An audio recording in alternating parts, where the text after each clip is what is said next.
여러분 안녕하세요. 헬스케어를 활용한 메이크 후 상담 기법의 이로운 강사입니다. 이번 시간은 사례로 풀어보는 암종별 업셀링 상담 기법입니다. 자, 매번 암종에 따른 사례를 소개할 건데요. 조금은 어렵고 사실은 좀 무시무시한 이야기들 수도 있을 수 있지만 우리는 암에 대한 대비를 고객들에게 해야 되기 때문에 잘 사례를 통해서 상담을 하시면 매우 도움이 되실 거라고 생각을 합니다. 자, 이번 첫 번째 시간은 사망자 수 1등인 폐암에 관한 사례를 준비했습니다. 왜냐하면 사망자 수 1등이기 때문이죠. 증상이 없어서 늦게 발견되는 사례가 많기도 한데요. 이 사례는 개그맨 김철미 씨에 관한 폐암 투병기인데 차차 살펴보겠습니다. 2022년 암종별 사망자 수 통계를 살펴보면 1등이 폐암입니다. 그런데 2인 간암과 굉장히 격차가 높은 것을 알 수가 있습니다. 그만큼 사망자 수, 또 2019년 7월 1일 이후로 국가건강검진이 시행이 되면서 폐암에 관한 CT 시행이 되어가지고 더 발생자 수가 최근에 늘어나고 있는 추세에 있기 때문에 더욱 유의해야 될 암종에 해당한다고 볼 수가 있습니다.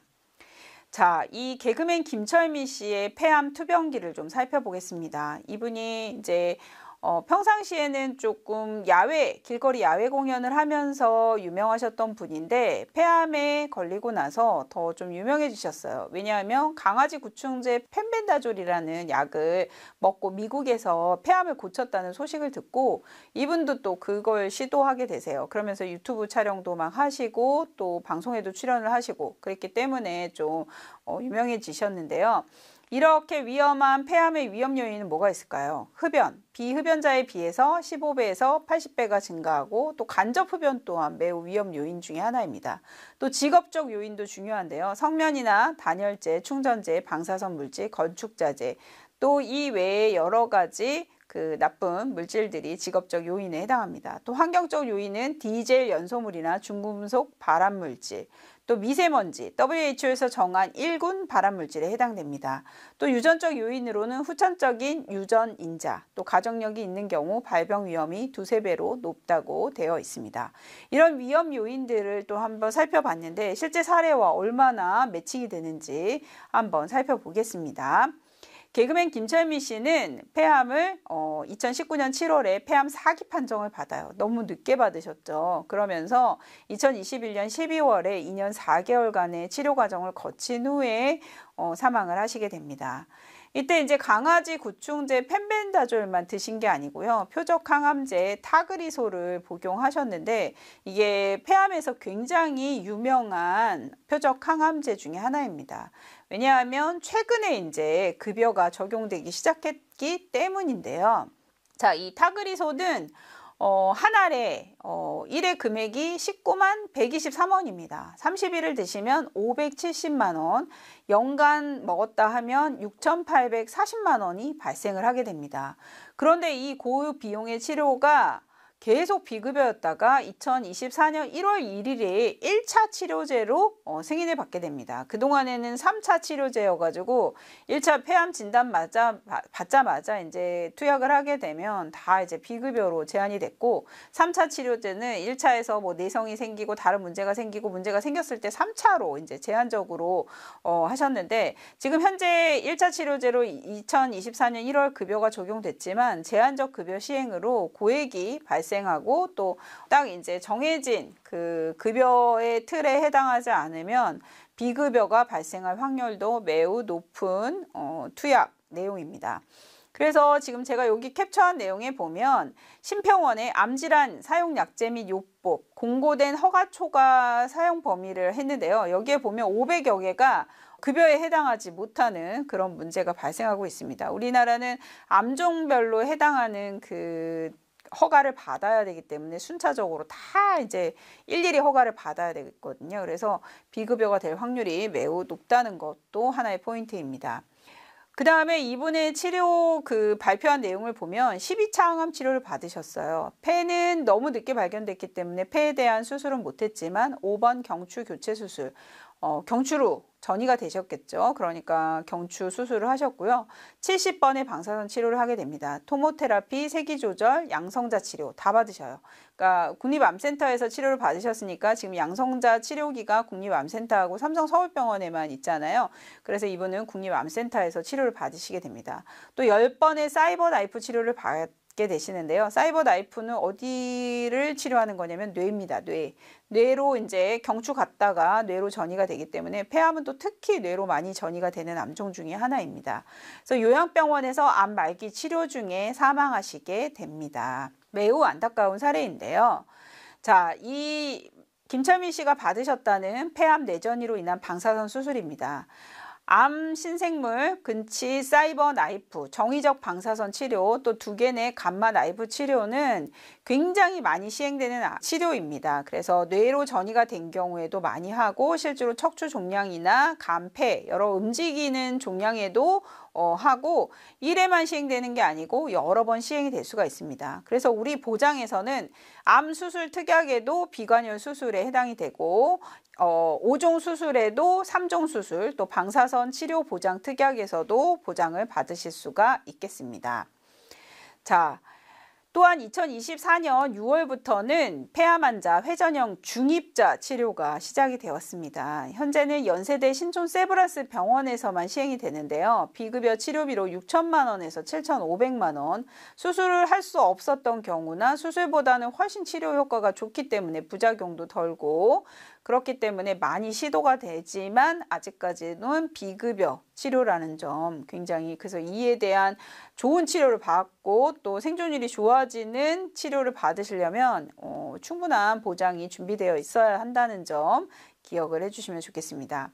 또한 이 고액 폐암 면역항암제 왜냐하면 지금 여기서 말씀드리는 여러 이 치료제는 옵티보라는 주사인데요. 이 옵티보 주사도 최근에 이제 승인을 받기 시작했어요. 그래서 진료비 영수증을 좀 사례를 소개했는데 250만 원이거든요. 그래서 환자 몸무게에 따라서 굉장히 여러 번 시행을 할 수가 있습니다. 3주 간격으로 3회가 시행되는데 면역항암제 비용 또한 한 번에 이제 한 사이클 맞으실 때 750만 원이 들어간다. 이제 고액의 비급여.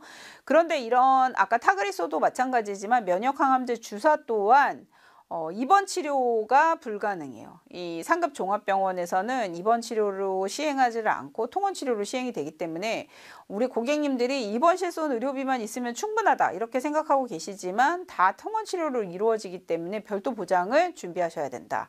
그래서 표적항암 허가치료 특약이라든가 항암 약물치료 특약, 암 직접치료 통원 특약이라든가 암 직접치료 입원 특약 이런 것들이 좀 고액 비급여에 대비한 치료비 보장이 좀 필요하겠습니다. 자, 김철민 씨 인터뷰 내용이 있어요. 30년 전부터 가족력 때문에 담배와 술을 멀리했다. 그런데 오랜 기간 길거리 공연을 하면서 매연을 마신 게 원인이 된 게 아닌가 추측된다. 본인이 이렇게 말씀을 하시거든요.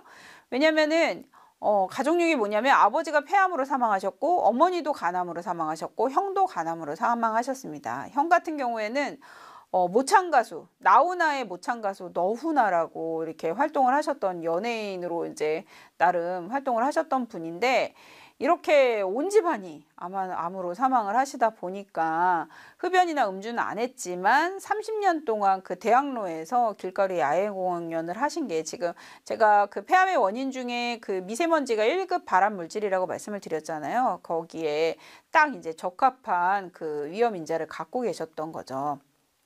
자, 실제로 이런 김철민 씨 고액 치료비 어떻게 마련을 하셨을까요? 좀 걱정이 되죠.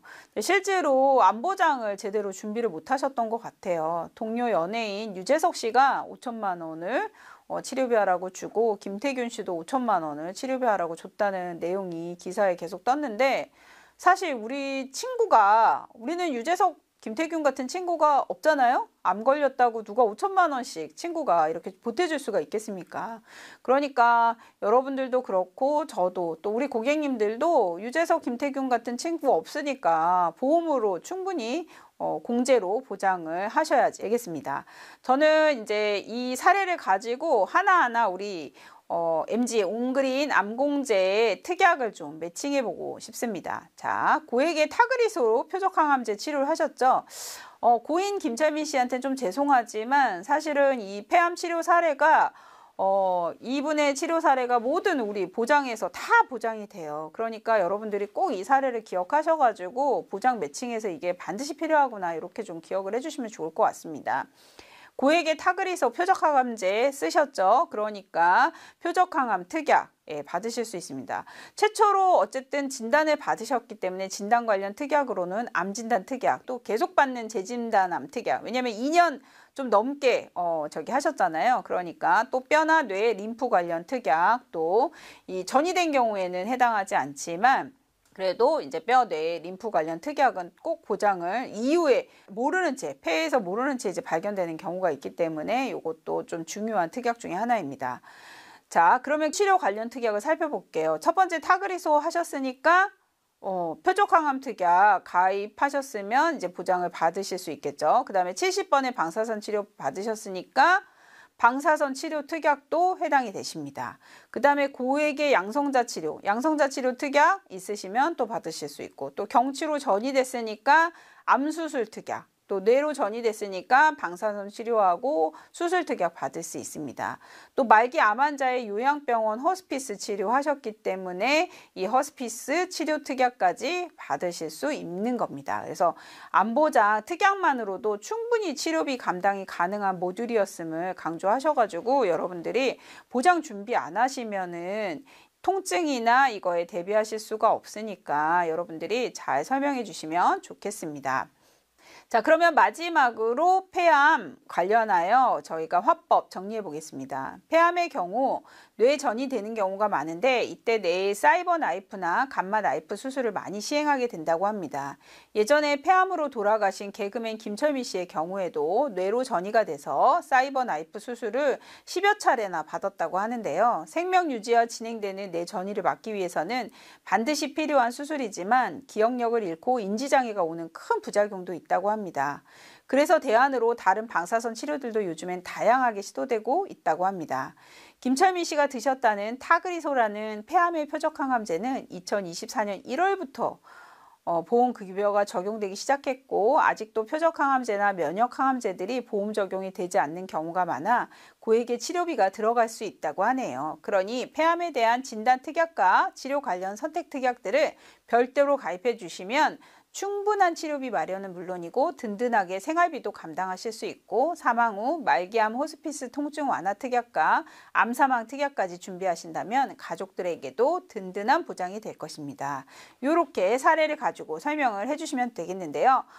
이런 상담은 흡연력이 있는 고객이나 표적항암 치료에 주요 특약이 없는 고객들, 예전에 상품 암진단 특약만 갖고 계신 분들, 또는 직업적 요인이 있는 분들, 지하층에 근무하시거나 조리사나 화학물질에 노출되는 질환에 이런 직업에 있으신 분들, 또는 암의 가족력이 있는 고객들에게는 추가 보장을 제안해 주시는 게 좋겠습니다. 여러분 좀 무시무시한 또 여러분 슬픈 또 사례이기는 한데 이 김철민 씨의 사례가 아무래도 더 보장을 잘 준비해야 되겠다는 우리에게 교훈을 주는 사례이기 때문에 고인의 명복을 빌면서 여러분들이 이 사례를 가지고 고객들이랑 많은 상담을 해주시면 좋을 것 같습니다. 오늘 폐암에 관해 준비한 사례 여기까지 마치고 여러분들에게 도움 되셨길 바라며 오늘 강좌 마치겠습니다. 감사합니다.